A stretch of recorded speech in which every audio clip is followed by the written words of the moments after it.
আর বন্ধুরা, সবাই কেমন আছেন? আশা করি সবাই ভালো আছেন। এই যে সকালবেলা আমি বাগান থেকে ঘাটকোল নিয়ে আসছি, এটাকে বেছে ধুয়ে নিয়ে আসছি। আর এই যে চিংড়ি মাছ দিয়ে আমি বাটবো আজকে। ঘাটকোল বাটা খুব ভীষণ ভালো লাগে, আমি ওটাকে বাটবো। সেজন্য আমি যে ধনে আর জিরে ভাজি করে নিচ্ছি, এই ধনে জিরেটা দেওয়ার জন্য আরও স্বাদটা বেশি বেড়ে যাবে। এমনিতে তো চিংড়ি মাছ ছাড়া আপনার ঘরে যে মাছ থাকবে সেই মাছটাও করে খেতে পারেন, কোনো সমস্যা নেই।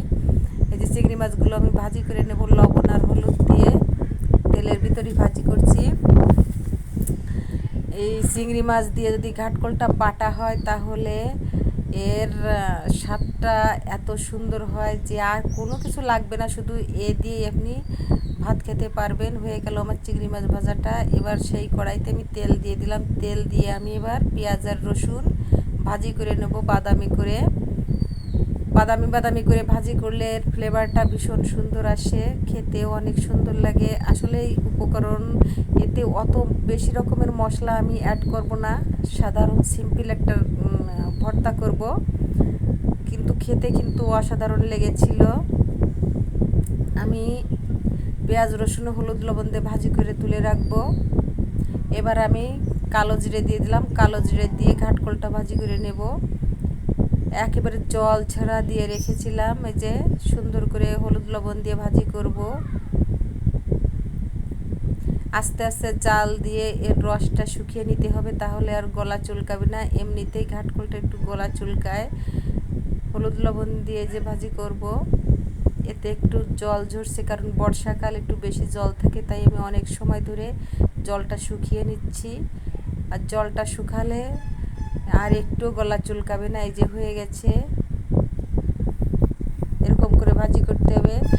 এবার আমি সেই ধনিয়া জিরে শিলপাটায় বেটে নেব।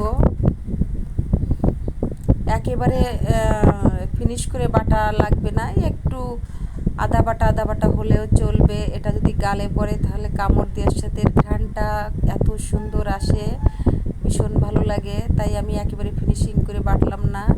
এবার আমি চিংড়িগুলো বেটে নেব। যে শুধু বাটাবাটি করা ছাড়া এতে কোনো কাজ নাই, আর কষ্ট না করলে কিন্তু এগুলো ভালো লাগে না খেতে, তাই একটু কষ্ট করেই খেতে হয়। এবার আমি পেঁয়াজ রসুন এর সাথে বেটে নিচ্ছি, যে চিংড়ি মাছের সাথে।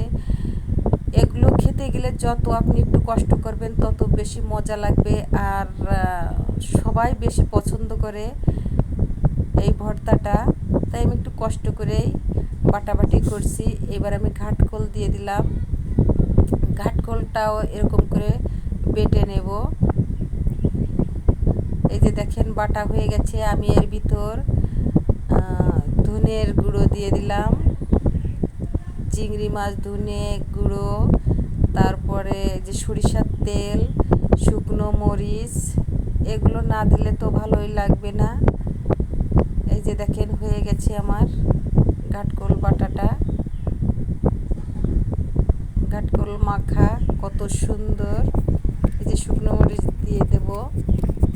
আসলে শুকনো মরিচটা দিতে আমার মনে ছিল না, তাই যে আবার নতুন করে মাখিয়ে নিচ্ছি। আমি এতে লবণ দেব না, কারণ সব কিছুতেই লবণ দেওয়া ছিল, আপনারা দেখতেই পাচ্ছিলেন।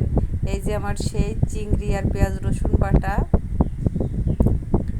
এটা না দিলে তো জমবেই না। এই যে সেই ঘাটকোল, দেখেন এবার কেমন মজা লাগে ভাই, এত সুন্দর এর ঘ্রাণটা নাকে আসছে, মনে হচ্ছে এক্ষুনি খেয়ে নিই, কিন্তু না, তা তো খাওয়া যাবে না। আমি ভাতের সঙ্গেই খাবো, যেহেতু কচুর পাতা, তাই ভাতের সঙ্গে খেতে বেশি মজা লাগে। আগেই আমি খেয়ে নেব। ওই যে বাটিতে আমি ভর্তা করেছি, ওই বাটিতে দেখেন আমি ভাত নিয়ে নিলাম। আমার পরাণে সত্যি চাচ্ছিল, তাই ঘুম থেকে উঠেই আমি আগে এই কাজটাই করে নিলাম। আর এই যে আমি আগে ভাতটা খেয়ে নেব, দেখি কেমন লাগে।